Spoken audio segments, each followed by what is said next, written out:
Let's talk about hygiene. Okay, so hygiene is really important. Before you get ready to cook anything, even before you take out tools and ingredients, you want to follow these steps. First of all, if you have long hair, you need to contain your mane. That means get it out of the way completely. Now, my hair, you might think, hey, her hair's pretty short. She can just leave it as it is. Here's why I need to put my hair up. I am more likely to touch my hair while I'm cooking if it's down. I have a tendency to do this and this, but if it's not there, I am more likely to keep my hands out of it. Pulling your hair back is also a safety issue. I discovered this a couple of years ago when one of my students who had medium length hair was making popcorn on the stove. She leaned her head down to listen to the popping of the corn and became so close to the flame that her hair actually was singed on the bottom. So always pull your hair back so there's no danger of it catching on fire.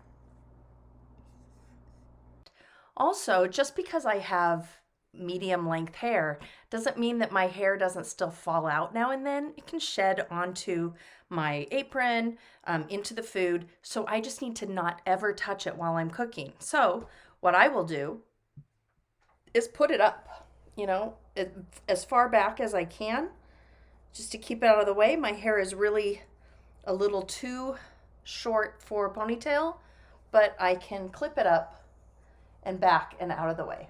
Okay. If you have really long hair and you put it in a ponytail, that still might not be enough because your ponytail might hang down really long. When I say contain the mane, I mean whatever you need to do to keep it out of the way so you're not thinking about it. So you might have to pull it all the way up. You might have to bun it. Okay.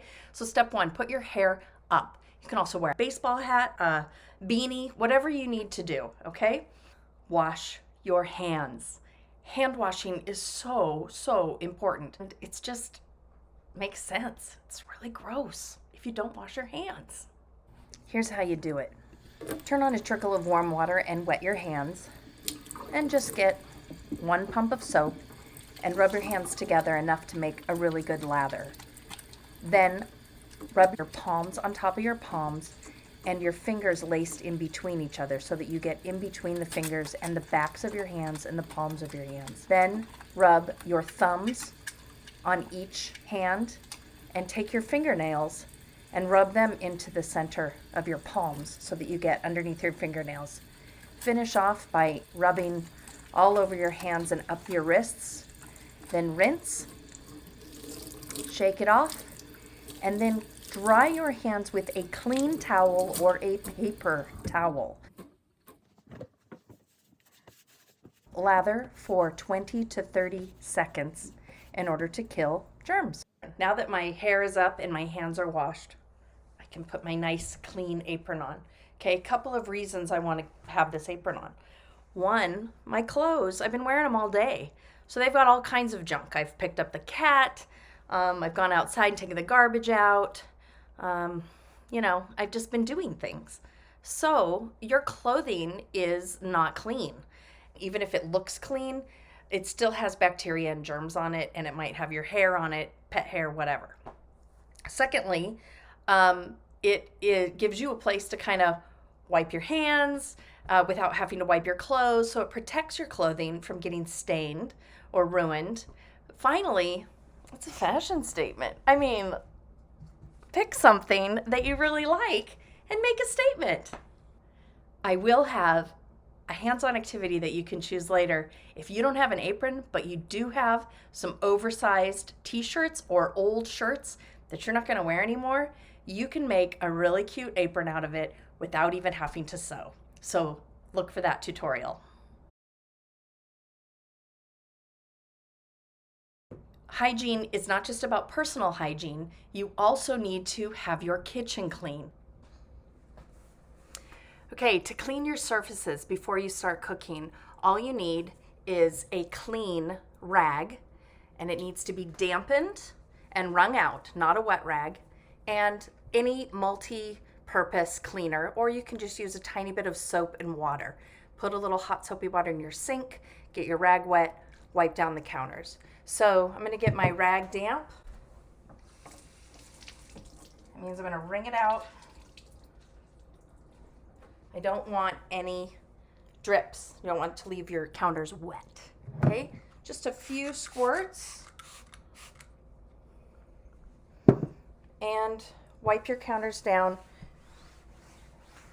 Make sure you get all the dirt and crumbs and grime that might be there. Okay. I'm going to rinse this out, and I'm going to set it over my faucet just so that I have it to wipe up any spills later while I'm cooking.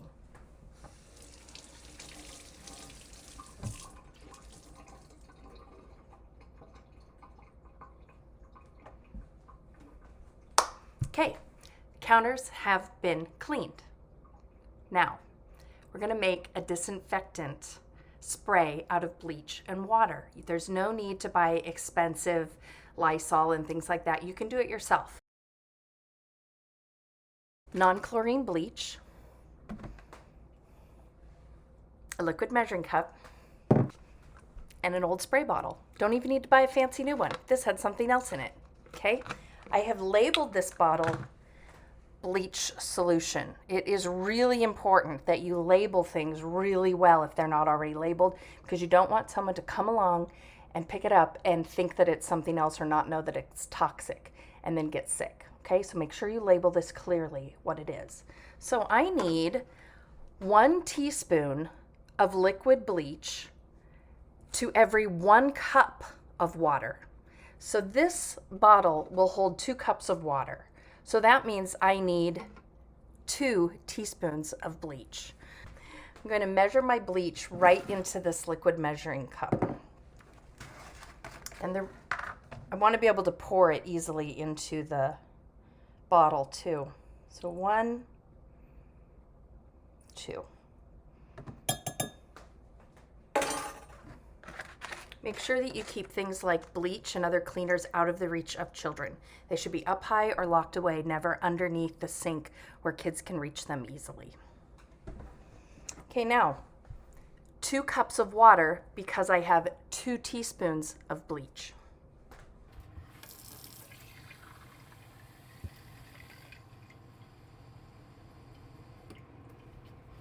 Just going to pour this into my bottle. This is a great thing about liquid measuring cups. They have a pouring spout. This is a lot harder if you do it with a dry measuring cup.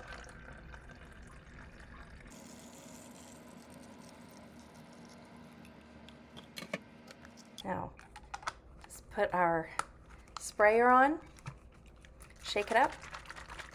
Now, to disinfect my counters, I need to spray this in a thin spray, not a stream. You want it to cover as much area as it can in 1 squirt. So I'm going to make sure that this is open to a wide spray, which is not that easy. Okay, I'm going to spray my counters.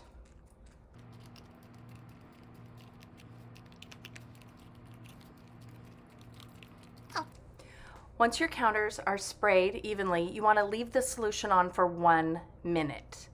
Once it's been there for 1 minute, it's finished disinfecting. This kills bacteria and viruses.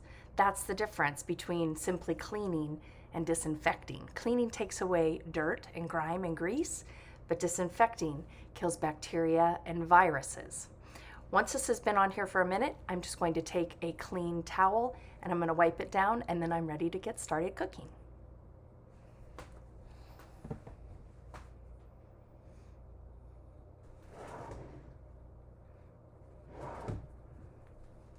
I have these reusable towels made out of cotton that I use instead of paper towels whenever I can. Just wipe this down so your counter is no longer wet. Okay, cleaned, disinfected, ready to cook.